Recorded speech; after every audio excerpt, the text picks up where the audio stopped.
हमारा खित्ता यानी जनूबी एशिया गुज़िश्ता 3 साल में नौजवान स्टूडेंट्स की क़यादत में 3 अवामी इनकलाब दे चुका है। हमारे खित्ते में 3 अवामी इनकलाब आए हैं पिछले चंद सालों में। पहले श्रीलंका, फिर बांग्लादेश और अब नेपाल में अवामी बगावत के सामने 3 हुकूमतें रेत की दीवार साबित हुई हैं। एक के बाद दीगरे उनको रुखसत होना पड़ा है।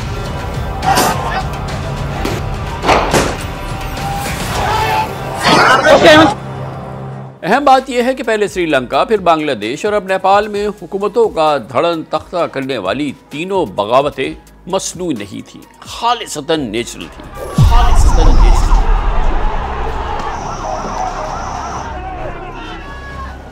यानी इनके पीछे कोई सियासी जमात, कोई अंदरूनी क़ुव्वत, कोई बैरूनी ताकत नहीं थी। ये नौजवान स्टूडेंट्स और आम लोग किसी सियासी लीडर के नक्शे कदम पर नहीं चल रहे थे। ये किसी सियासी पार्टी का बैनर नहीं उठाए हुए थे। ये किसी सियासी पार्टी की बसों में सवार नहीं थे। ना बज़ाहिर उनको किसी से फंडिंग मिली थी, लेकिन इसके बावजूद ये लोगों का हुजूम नहीं थे, बल्कि श्रीलंका, फिर बांग्लादेश और अब नेपाल में मुनज़्ज़म नजरियाती और सियासी बगावतें हुई हैं, जो कामयाबी से हमकिनार होने के बाद इनकलाब में तब्दील हुई और हुक्मरानों को भागने पे मजबूर कर दिया।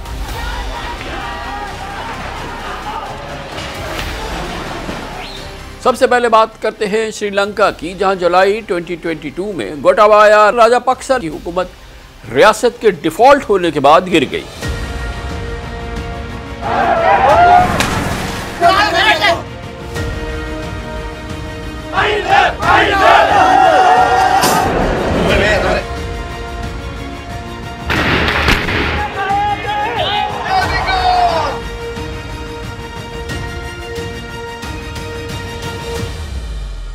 श्रीलंका पर 2022 के आगाज तक तकरीबन 51 अरब डॉलर का बैरूनी कर्जा हो चुका था और चंद माह में हुकूमत के पास कर्ज की अदायगी के लिए डॉलर खत्म हो गए थे। डिफॉल्ट की सिचुएशन थी। ऑयल इंपोर्ट, मेडिसिन और खाने पीने की अशिया खरीदने के लिए भी श्रीलंका के पास डॉलर नहीं थे। पेट्रोल पंप्स पर लंबी लंबी लाइनें लगी हुई थी। बिजली की लोड शेडिंग बढ़ चुकी थी। महंगाई 45% तक पहुंच चुकी थी। एक साल में पेट्रोल 157 रुपीज़ लीटर से 450 रुपीज़ लीटर तक पहुंच चुका था। अप्रैल 2022 में श्रीलंका ने बाज़ाब्ता तौर पे ऐलान कर दिया कि वो अपना बैरूनी कर्जा नहीं दे सकता।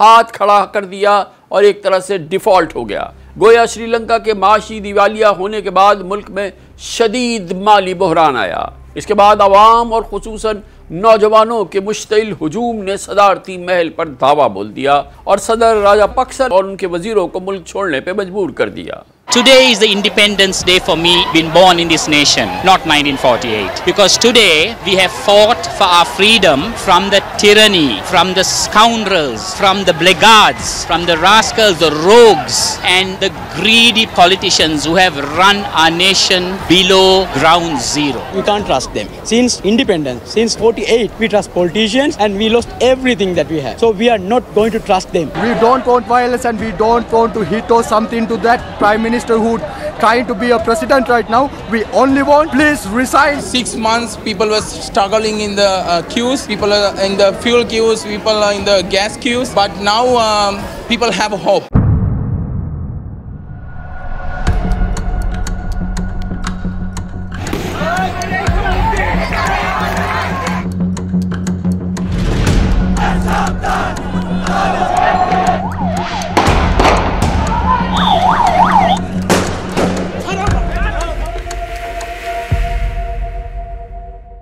इसी तरह बांग्लादेश में 2024 में अवामी इनकलाब बपा हुआ। उसमें 1500 बांग्लादेशी अवाम ने अपनी जानें दी।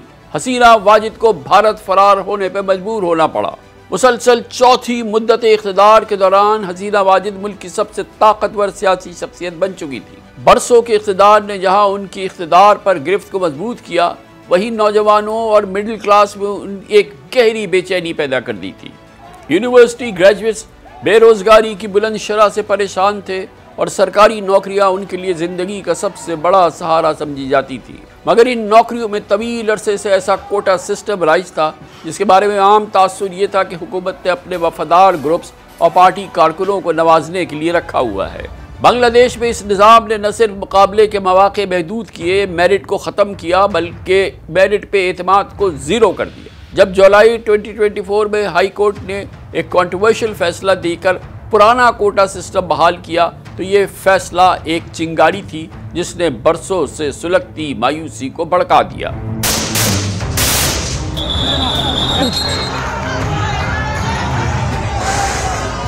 बांग्लादेश के तलबा की एक छोटी सी एहतजाजी रैली देखते ही देखते मुल्कगीर मूवमेंट बन गई, तहरीक बन चुकी थी। सोशल मीडिया ने एहतजाज के पैगाम को हर गली, हर यूनिवर्सिटी तक पहुंचाया और यूं स्टूडेंट्स के साथ मजदूर और आम शहरी भी इस तहरीक में शामिल हो गए।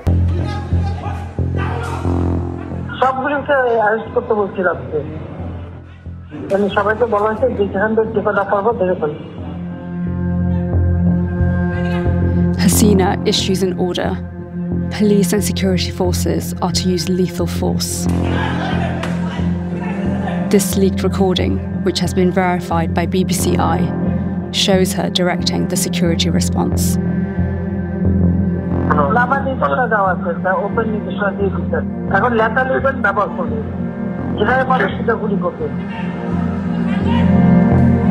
बांग्लादेश की हुकूमत हसीना वाजिद की हुकूमत की जानिब से गिरफ्तारियों और क्रैकडाउन ने उल्टा इस तहरीक को मजीद तक़वियत दी, ताकत दी।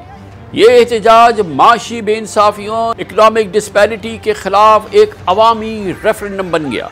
बगावत के बाद वो जज भी हटा दिए गए जिन्होंने कोटा सिस्टम का फैसला दिया था और बिलाखिर हसीना वाजिद को भी इस्तीफा देकर भारत में पनाह लेनी पड़ी।